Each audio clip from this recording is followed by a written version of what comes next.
ಶ್ರೀಗುರುಭ್ಯೋ ನಮಃ ಪರಮಗುರುಭ್ಯೋ ನಮಃ ಶ್ರೀಮದಾನಂದತೀರ್ಥಭಗವತ್ಪಾದಾಚಾರ್ಯೇಭ್ಯೋ ನಮಃ.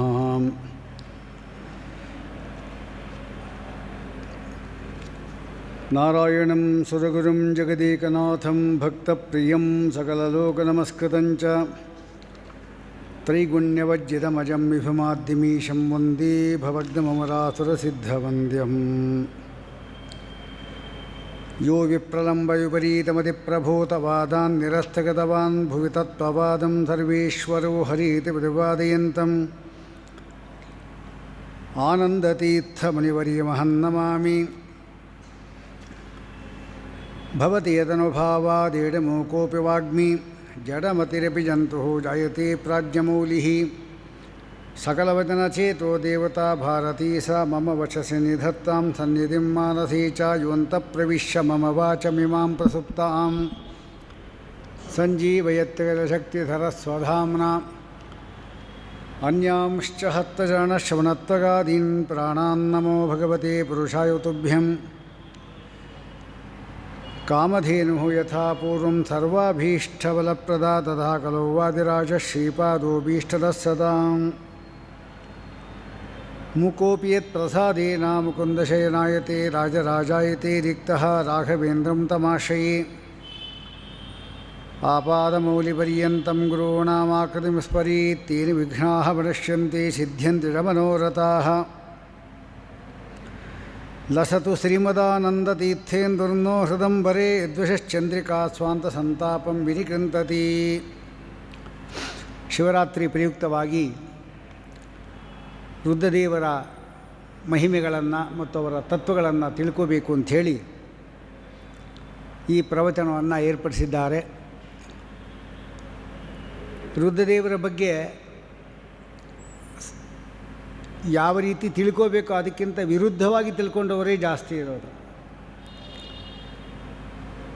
ವಸ್ತುತಃ ಪ್ರತಿಯೊಬ್ಬರೂ ಕೂಡ ಯಾವುದೇ ರೀತಿಯಾದಕ್ಕಂಥ ಮತದ ಒಂದು ಭೇದವಿಲ್ಲದೆ ಪ್ರತಿಯೊಬ್ಬನ ಸಂಸಾರ ಸುಖವಾಗಿರಬೇಕು ಅಂತಿದ್ದರೆ ರುದ್ರ ಮತ್ತು ರುದ್ರಾಣಿನ ಸ್ತೋತ್ರ ಮಾಡಲೇಬೇಕು. ಯಾವ ರೀತಿಯಿಂದಾದರೂ ಪೂಜೆ ಮಾಡಲೇಬೇಕು. ಪಾರ್ವತೀದೇವಿ ಏನಿದ್ದಾಳೆ ಅವಳಂಕು ದಾಂಪತ್ಯಾರ್ಥಂ ಉಮಾಂ ಸತೀಂ ಅಂತಾರೆ. ದಾಂಪತ್ಯ ಜೀವನ ಚೆನ್ನಾಗಿರಬೇಕು ಅಂತಿದ್ದರೆ ಪಾರ್ವತಿ ಹಿಡಿಲೇಬೇಕು. ಪಾರ್ವತಿ ಹಿಡಿಯೋದೊಂದು ಬರೀ ಪಾರ್ವತಿಯನ್ನು ಮಾತ್ರ ಹಿಡಿಯೋದಲ್ಲ, ಅದು ಅಶಾಸ್ತ್ರೀಯ. ಪಾರ್ವತಿ ಅಂದರೆ ಅರ್ಧನಾರೀಶ್ವರ. ತನ್ನ ಎಡದ ಅರ್ಧ ಭಾಗವನ್ನು ಪಾರ್ವತಿಯೇ ಕೊಟ್ಬಿಟ್ಟಿದ್ದ ಅವಳ ತಪಸ್ಸಿಗೆ ಮೆಚ್ಚಿ ರುದ್ರದೇವ. ಅದೇನು ಹಾಗಂದರೆ ಸುಮ್ಮನೆ ನಾವು ಪದಲ್ಲೇ ಅರ್ಧಾಂಗಿ ಅರ್ಧಾಂಗಿ ಅಂತ ಹೇಳ್ತಾ ಇರ್ತೀವಿ ಅಷ್ಟೇ. ಅವಳ ಕೆಲಸ ಅವಳು, ನಮ್ಮ ಕೆಲಸ ನಮ್ಮದು, ಹಾಗಿರುತ್ತೆ.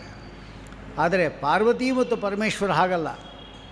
ಅವರ ಅರ್ಧಾಂಗಿ ಅಂದರೆ ಅರ್ಧ ಭಾಗವನ್ನು ಕೊಟ್ಟವರೇ. ನಮ್ಮಲ್ಲಿಯೂ ಕೂಡ ಯಾಕೆ ಅರ್ಧಾಂಗಿನ ಕರೆಯೋದು ಅಂತ ಹೇಳಿದ್ರೆ, ಮನುಷ್ಯನು ಎಷ್ಟು ಕಾಲದವರೆಗೆ ಬ್ರಹ್ಮಚರ್ಯಾಶ್ರಮದಿಂದ ಅವನು ಗೃಹಸ್ಥಾಶ್ರಮಕ್ಕೆ ಹೋಗೋದಿಲ್ಲ, ಅಲ್ಲಿವರೆಗೂ ಅವನು ಅರ್ಧಾಂಗ, ಪೂರ್ತಿ ಅಂಗ ಆಗೋದೇ ಇಲ್ಲ. ಅವನು ಯಾವಾಗ ವಿವಾಹವಾಗಿ ಅವನಿಗೆ ಒಬ್ಬ ಪತ್ನಿ ಅಂತ ಒಬ್ಬಳು ಬರ್ತಾಳೆ, ಆಗ ನಿಜವಾಗಲೂ ಅವನು ಪೂರ್ಣಾಂಗ ಅಂತ ಕರೀತಾರೆ. ಈ ಅಂಶವನ್ನು ರುದ್ರದೇವರು ತೋರಿಸ್ಲಿಕ್ಕಾಗಿ ಅವರು ತನ್ನ ಅರ್ಧ ಭಾಗದ ಅಂಗವನ್ನೇ ಅವಳಿಗೆ ಕೊಟ್ಬಿಟ್ಟಿದ್ದಾಳೆ. ನಿಜವಾಗಲೂ ಅರ್ಧಾಂಗಿ ಅಂದರೆ ಅವಳೇ, ಅರ್ಧ ಅಂಗ ಅಂದರೆ ಇವನೇ. ಈಗ ಪೂರ್ತಿ ಆಯಿತು. ಹಾಗಾದರೆ ಇವರಿಬ್ಬರನ್ನೂ ಕೂಡ ನಾವು ಸ್ತೋತ್ರ ಮಾಡಿದ್ರೇ ನಮ್ಮ ಜೀವನ ಸುಖವಾಗಿರೋದು. ಕೆಲವರ ಸಂಸಾರ ಇರುತ್ತೆ, ಹೇಗಿರುತ್ತೆ ನೋಡಿ. ಕೆಲವರ ಸಂಸಾರ ನೋಡಿ ಆಮೇಲೆ ರುದ್ರದೇವರ ಸಂಸಾರ ನೋಡಿದರೆ ನಮಗೆ ಗೊತ್ತಾಗುತ್ತೆ ಹೇಗಿರಬೇಕಾಗಿತ್ತು, ಹೇಗಿದ್ದಾರೆ ಅಂತ ಗೊತ್ತಾಗುತ್ತೆ. ಜರಾಸಂಧನ ಒಂದು ಸಂಸಾರ ನೋಡಿ ಹೇಗಿದೆ ಅಂತ. ಅವನು ಜರಾಸಂಧ ಅಂದರೆ ವೃದ್ಧಾಪ್ಯವನ್ನು ಉಂಟು ಮಾಡುವವನು. ಅವನ ಮಕ್ಕಳು ಹೆಣ್ಣು ಮಕ್ಕಳು ಇಬ್ಬರಿದ್ದಾರೆ. ಯಾರು? ಆಸ್ತಿ ಪ್ರಾಸ್ತಿ ಅಂತ ಅವ್ರಿಗೆ ಹೆಸರು. ಅವರಿಬ್ಬರು ಕೂಡ ಒಬ್ಬ ಗಂಡ ಇದ್ದಾನೆ, ಅವನು ಕಂಸ. ಕಂಸ ಅಂದರೆ ಹಿಂಸೆ ಮಾಡೋನು. ಜರಾಸಂಧ ಅಂದರೆ ವೃದ್ಧಾಪ್ಯವನ್ನು ತಂದುಬಿಡೋದು. ವೃದ್ಧಾಪ್ಯ ಕೊಟ್ಬಿಡ್ತಾನೆ. ಜರ ಅಂದರೆ ವೃದ್ಧಾಪ್ಯ, ಅದನ್ನು ಸಂಧೀಯತೆ ಉಂಟು ಮಾಡ್ತಾನೆ.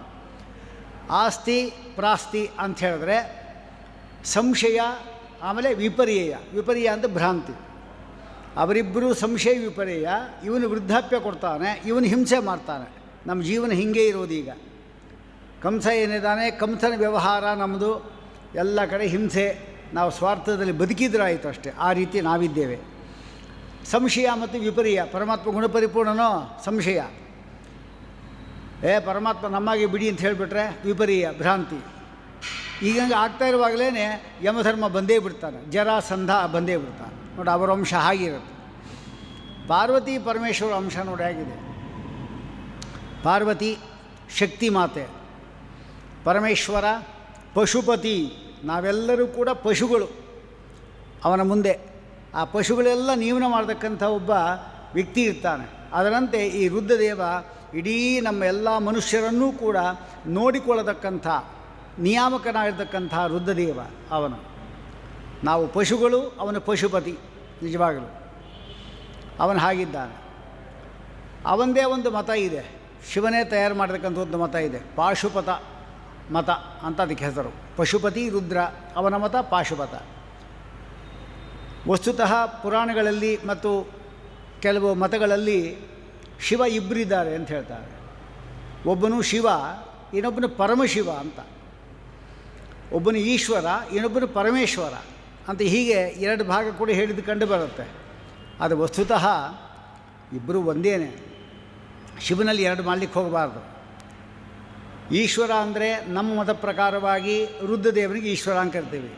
ಪರಮೇಶ್ವರ ಅಂದರೆ ಆ ರುದ್ರದೇವನಿಗೂ ಕೂಡ ಪರಮನಾಗಿರ್ತಕ್ಕಂಥವನು ಭಗವಂತ ಅಂತ ನಾವು ಕರಿತೇವೆ. ಅದು ಒಬ್ಬೊಬ್ಬರ ಅನುಸಂಧಾನ ಯಾವ ರೀತಿ. ಯಾಕೆಂದರೆ ಪುರಾಣದಲ್ಲಿ ಎಲ್ಲ ರೀತಿ ಮಾತುಗಳು ಬರುತ್ತೆ. ಅವರಿಗೆ ಯಾವುದು ಇಷ್ಟೋ ಅದನ್ನು ಸ್ವೀಕಾರ ಮಾಡ್ತಾರೆ. ಇದರಲ್ಲಿ ಜಗಳ ವ್ಯಾಜ್ಯ ಯಾವುದೂ ಇಲ್ಲ. ಅವ್ರು ಯಾವುದು ಬೇಕೋ ಸ್ವೀಕಾರ ಮಾಡಬಹುದು ಅಷ್ಟೇ ಮುಖ್ಯವಾಗಿ. ಇನ್ನು ಶಿವ ಅವನು ಗಣಪತಿ. ಗಾಣಪದ ಎಂಬತಕ್ಕಂಥ ಒಂದು ತತ್ವವನ್ನೇ ಅವನು ಮಾಡಿದ್ದಾನವನು. ಗಾಣಪತ ಶಾಸ್ತ್ರ ಅಂತ ಅದಕ್ಕೆ ಹೇಳ್ತಾರೆ. ಇನ್ನು ಸ್ಕಂದ ಅಂತಿದ್ದ, ಅವನು ಸ್ಕಾಂದ ಮತ ಮಾಡಿದ್ದಾನೆ. ನೋಡಿ, 4 ಜನರು ಕೂಡ ತಮ್ಮ ತಮ್ಮದೇ ಆದ ಒಂದೊಂದು ಹೊಸ ಮತವನ್ನು ಸ್ಥಾಪನೆ ಮಾಡಿದವು. ಇದೆಲ್ಲ ಯಾರು ಹೇಳಿದ್ರು ಮಾಡಲಿಕ್ಕೆ ಅಂದರೆ, ಸ್ಕಾಂದ ಪುರಾಣದಲ್ಲಿ ಈಗಿನ ಕೆಲವು ಪ್ರತಿಗಳಲ್ಲೂ ಈ ಶ್ಲೋಕ ಸಿಗುತ್ತೆ. ಅದನ್ನು ಶ್ರೀಮದಾಚಾರ್ಯರು ಅದನ್ನು ಹೇಳಿದ್ದಾರೆ. ಶಿವನಿಗೆ ಹೇಳ್ತಾನಂತೆ ಪರಮಾತ್ಮ, ನೋಡು, ಏಷ ಮೋಹಂ ಸೃಜಮ್ಯಾಶು ಯೋಜನಾನ್ ಮೋಹಯಿಷ್ಯತಿ ತ್ವಂಚ ರುದ್ರ ಮಹಾಬಾಹು ಮೋಹಶಾಸ್ತ್ರಾಣಿ ಕಾರ್ಯ. ಮೋಹ ಉಂಟು ಮಾಡತಕ್ಕಂಥ ಶಾಸ್ತ್ರಗಳನ್ನು ಮಾಡು. ಅದನ್ನು ಓದಿ ಈ ದೈತ್ಯ ಸ್ವಭಾವದವರು ಅವರು ಅದೇ ಸರಿಯಾದ ಮಾರ್ಗ ಅಂತ ತಿಳ್ಕೊಂಡು ಅವರು ಅಧಪಾತಕ್ಕೆ ಹೋಗಬೇಕು. ಅದಕ್ಕಾಗಿ ಆ ರೀತಿ ಮಾಡು. ಕೇಳಿದ ಕೂಡಲೇ ವರ ಕೊಟ್ಬಿಡು. ಇದೆಲ್ಲ ಗಲಾಟೆ ಆಗ್ತಾ ಇರುವಾಗ ಅಥತ್ಯಾನಿ ವಿಥತ್ಯಾನಿ ದರ್ಶಯಸ್ವ ಮಹಾಭುಜ. ಅಥತ್ಯ ಅಂದರೆ ಸುಳ್ಳು ಅಂತ ಅರ್ಥ, ವಿಥತ್ಯ ಅಂದರೆ ಸುಳ್ಳು ಅಂತ ಅರ್ಥ. ಹಾಗಲ್ಲ ಅರ್ಥ ಇದಕ್ಕೆ. ಅಥತ್ಯಾನಿ ಅಂದರೆ ಅವಿದ್ಯಮಾನ ತಥ್ಯಾನೆ. ಇಲ್ಲದೇ ಇರತಕ್ಕಂಥದ್ದೆಲ್ಲ ಹೇಳಿಬಿಡು, ಇಲ್ಲದೇ ಇರತಕ್ಕಂಥದ್ದೆಲ್ಲ ಹೇಳಿಬಿಡು. ವಿತಥ್ಯಾನೆ ಅಂದರೆ ಏನು? ಯಾರಲ್ಲಿ ಹೇಳ್ತಾ ಇದ್ದಾರೋ ಅವರ ವಿರುದ್ಧವಾದ ಅಧಿಕರಣದಲ್ಲಿ ಅದು ಸತ್ಯ. ಅಂದರೆ ಏನು? ಶಿವನೇ ಜಗಜ್ಜನ್ಮಾಧಿಕಾರಣ ಅಂತ ಎಲ್ಲ ಕಡೆ ಬರುತ್ತೆ. ಅದು ವಿತಥ್ಯ ಅಂದರೆ ಏನು? ಅವನಿಗಿಂತ ಭಿನ್ನನಾದ ಪರಮಾತ್ಮನಲ್ಲಿ ಆ ಮಾತು ಸತ್ಯ, ಇವನಲ್ಲಿ ಅದು ಯಥಾ ಪ್ರಕಾರ. ಇದೆಲ್ಲ ಮೋಹಕ್ಕಾಗಿ ಮಾಡಿದ್ದು. ಮತ್ತು ಶಿವನಿಗೆ ಪಾಪ ಬರಲಿಲ್ಲ, ಹೀಗೆಲ್ಲ ಮೋಹಯಾತ್ರ ಮಾಡಿದರೆ ಅಂತ ಪ್ರಶ್ನೆ ಬಂದರೆ, ಅದಕ್ಕೆ ಪರಮಾತ್ಮನ ಆದೇಶದಿಂದಲೇ ಮಾಡಿದ್ದಕ್ಕಾಗಿ ಅವರಿಗೆ ಯಾವುದೇ ರೀತಿಯಾದ ಪಾಪಾದಿಗಳು ಬರೋದಿಲ್ಲ.